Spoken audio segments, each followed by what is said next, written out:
ओहो इधर आओ और क्या भाई गाइस अभी मैं गाय चराने आया हूँ साथ में मेरी ये छोटी सी भतीजी है और इसने मुझे तंग किया हुआ है तंग क्या तकलीफ है मैं जा रहा हूँ घर आप यहीं रहो जा रहा हूँ चला जाऊँ गाइस ये भी गाय चराने आई है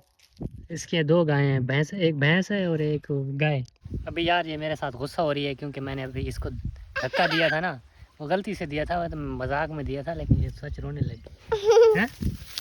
रो क्यों रही थी हैं अभी ठीक हो